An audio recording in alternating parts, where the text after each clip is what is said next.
Okay, let's unpack this. Today, we are diving deep into, well, the foundations of modern business communication, specifically analyzing the massive gravitational pull of Donald Miller's building a story brand. Right. For almost a decade, this framework has been like the gospel for marketing, hasn't it? Fundamentally changing how brands talk to customers. Really? But for you, the listener, the critical question in 2025 is, has the world evolved beyond its simple elegance? Is it still enough? That's the precise mission today, yeah. Yeah. We're dissecting the sources from marketing strategists to AI experts that question whether this standardized, customer-centric model still delivers. Does it give you that massive cut-through it promised post-2017? Is it still viable when the market is exponentially loud or just saturated with AI-generated content? Or does it need a serious strategic update to survive? Good question. Reviewing the original premise, the core idea was so simple, yet so revolutionary at the time. It really was. The brand should not be the hero of the story, but the guide. With the customer as the absolute true hero, it basically demanded, well, humility in marketing and communication. And that's why it sounded like a bomb when it landed in the industry. You nailed it. Prior to StoryBrand, brands loved hearing themselves talk. Remember that? Oh, yeah. All about us. Marketing copy was often just this boastful, self-referential technical manual. We have superior capacity, our process is optimized, we are industry leaders, all that stuff. All right, stuff that means nothing to the actual customer. Exactly. This noise left the customer utterly confused by technical jargon and ridiculously long sentences. StoryBrand offered clarity, simplification, and a direct focus on the customer's internal and external problems. It wasn't just a marketing concept, it was like a cleanup crew for business communication. Swept away the clutter. What's remarkable is that this model provided such a clear, actionable template. It just made sense instantly. Yeah. It provided a structure for the conversation that actually focused on the person with the credit card. A fascinating point is how rapidly the industry shifted because of it. It really did. It went from the brand admiring itself in the mirror to realizing that if you don't address the customer's felt need for their problem, you are simply making noise that goes unheard. Yeah, just static. So let's quickly recap that simple, revolutionary model, just for anyone who might have missed the initial wave. Good idea. There are 4 absolutely key components that underpin the whole thing. First, the customer is the hero. Always. Non-negotiable. Second, the business is the guide. And the specific analogy used is crucial here. Think like a supportive mentor, a Yoda for Luke Skywalker. A supportive mentor, not the protagonist. That's key. Exactly. The guide provides the plan and the tools, sure, but the hero must execute and earn the victory themselves. Right. Third, the hero, the customer, has a real tangible problem. That's the villain the guide helps them defeat. And fourth, the guide, the brand, must provide the specific solution and clearly map out the path to success, like step 1, step 2, step 3. That's the entire blueprint right there. Simple. And if we connect this to the bigger picture, the reason this became such a golden standard is that emphasis on radical simplicity. Remember the rule. Oh yeah, the 3-second rule. The brand message must be simple enough to be grasped by the customer in 3 seconds. Not time spent reading complex stuff, but time spent understanding. Instantly. Crucial difference. That focus on clarity on the customer's journey rather than, self-admiration made it initially transformational. And it led countless branding coaches to adopt this exact model globally. It just spread like wildfire. That initial efficiency was incredibly powerful, no doubt. But now we are sitting here in 2025. Right. And that 3-second window, it has become immensely crowded. We have this perfect storm of pressures making standardized simplicity maybe the enemy of differentiation. Precisely. This raises an important question. What happens when every single brand, from your local bakery to your international software provider, is using the exact same standardized framework? Suddenly, simple isn't special anymore, is it? And the market friction is just immense. Everyone sounds the same. So let's introduce the new landscape. What are the 3 specific pressures facing brands in 2025 that challenge the original sort of standalone framework? Okay, yeah. The landscape has fundamentally changed. It's creating immense friction for simple messaging. Let's start with the sheer increased competition. Okay. It's not just about your local competitors anymore. It's a globalized, digitally accessible market. Everyone's everywhere. Right. So if 1,000 companies are selling essentially the same solution and all 1,000 are using the StoryBrand template hero, guide, problem, solution. Well, the customer hears the same story 1,000 times. That's repetitive fast. Differentiation gets reduced to maybe just a price point, which fundamentally destroys value. It's a race to the bottom. And that differentiation problem is compounded exponentially by the second pressure you mentioned, AI and content volume. Oh, hugely. Think about the sheer economics of it now. AI tools allow for the creation of good enough StoryBrand messaging almost instantly, like zero effort. Scary fast. You can feed a template to a large language model, and it'll spit out headline options, email copy, web text, all perfectly adhering to the hero guide structure. Okay. But if every brand is generating content based on the same simple templates, that unstoppable flood isn't just noise.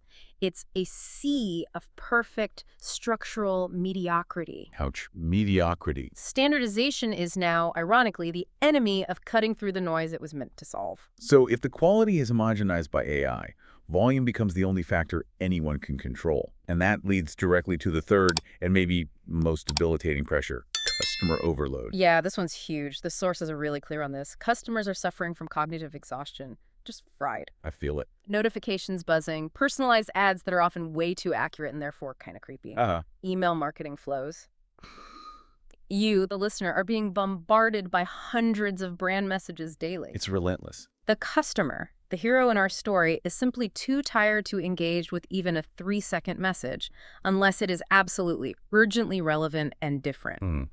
Different is key. Simple is now often synonymous with generic, unfortunately, and generic gets immediately muted or ignored, swiped away. So if the original framework is now suffering from its own success, because everyone uses it, like you said, we need to ask you, the listener, can a purely simple standardized framework still command attention amidst all this chaos? It's the million-dollar question. Our sources argue yes, but only if we understand that the guide needs a fundamental upgrade. It has to evolve to handle this volume and complexity. Absolutely. The core idea of customer as hero remains sacred. That doesn't change. Okay. However, the guide needs to evolve. It needs to go from being just a strategic consultant to being more like an intimate, active friend and co-traveler. Friend and co-traveler, I like that. Yeah, and this requires integrating speed, advanced technology, and crucially, genuine social values right into the core messaging. It's a bigger job now. Okay, let's look closely at the specific 5-point update for the modern guide, because this sounds like the blueprint for brands wanting to survive and, thrive in 2025. Let's do it. Number 1 is all about technology. The personalized path, AI integration. Okay, so the customer is still the hero, but their journey can't follow a rigid one-size-fits-all map anymore. It must be uniquely individualized. How do we achieve that at scale? Seems tough.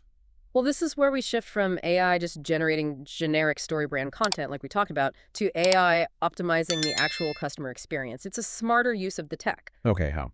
For instance, the guide doesn't just show the generalized 3 steps anymore. The guide uses predictive AI modeling to say, remove a non-essential step for this customer, or dynamically reorder the path based on that specific customer's past behavior or stated preferences. So it adapts in real time. Exactly. The guide's counsel isn't static anymore. It's dynamically updated, anticipating the hero's needs before they even ask. That requires machine learning, real AI, not just good copywriting. That focus on efficiency, on getting there faster, brings us neatly to number 2, speed and flexibility. The overwhelmed 2025 customer has zero time for friction, zero patience. 9. Therefore, solutions must be delivered fast and flexibly, delivering results in the shortest possible time. If the guide's path feels complex or slow, the hero will just abandon the journey instantly, ghosted. That's a crucial tension the sources highlight, though. Think about it. If a brand is selling complex B2B software or maybe high-end financial services, is it really realistic to just shave steps off the path? Doesn't speed risk oversimplification or worse, skipping necessary compliance steps? Yeah, that's a fair point. So how does flexibility play in? Well, the speed isn't necessarily about skipping essential compliance or due diligence. It's more about radically compressing the time between the customer recognizing the problem and the delivery of the first tangible, measurable result. That first win. Exactly, even if it's a tiny, immediate win. The guide proves their value quickly. They build trust through rapid prototyping of the customer experience, maybe, rather than dragging them through a long educational journey before any benefit is received. Get to the good part faster. Okay, so we've optimized the delivery speed with AI and flexibility, and we've personalized the message. But if every fast, personalized brand still sounds purely transactional, just about the sale, how do you build the essential loyalty needed to stand out? Great question. This brings us neatly to the third necessary shift, the integration of social value. This feels important now. It's huge. If the brand only talks about the functional solution, like I will save you 10% on widgets, they sound like every other fast, personalized guide out there, just transactional. Commodity. The 2025 guide must connect the transactional product or service to the brand's deeper purpose. This means addressing something bigger than money. Such as? Like genuine environmental efforts, transparent supply chains, or demonstrable social responsibility. Things people actually care about beyond the product itself.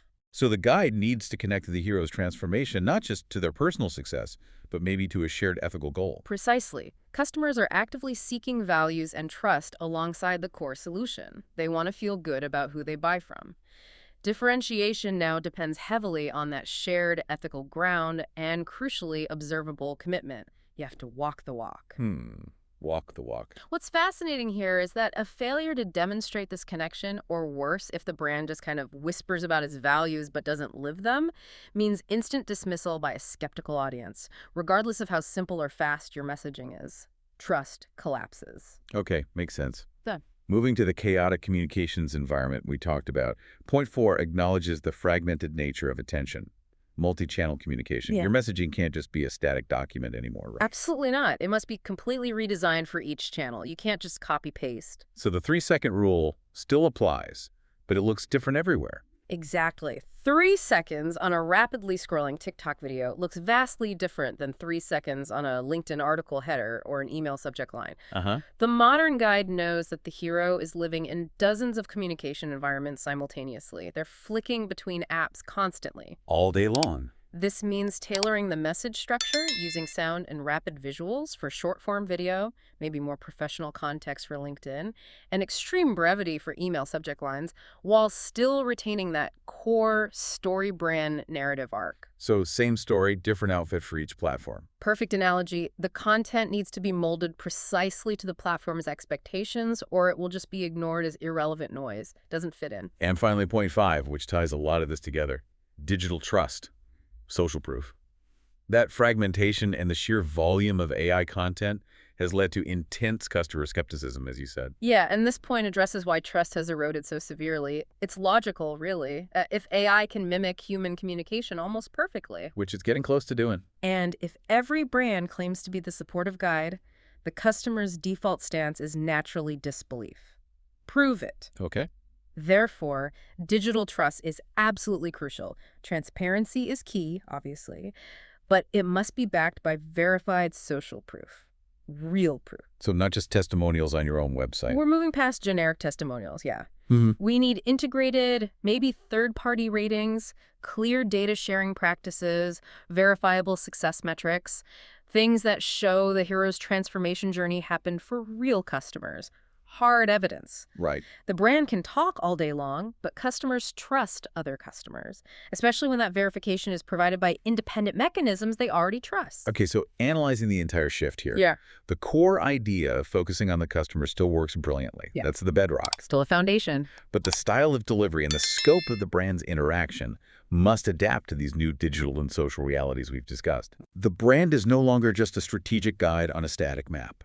The brand is now, as you put it, an empathetic friend, constantly adapting and earning trust while navigating a very fast and skeptical world alongside the hero. That really brings us to the synthesis, doesn't it? StoryBrand is not obsolete, not by a long shot. No.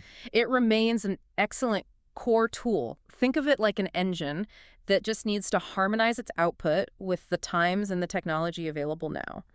The clarity it established is the foundation, but the execution, the way you use it, must be dynamic and updated. So, to help you, the listener, apply this to your own efforts, here's a quick summary checklist drawn from our analysis. Good idea. Let's make it practical.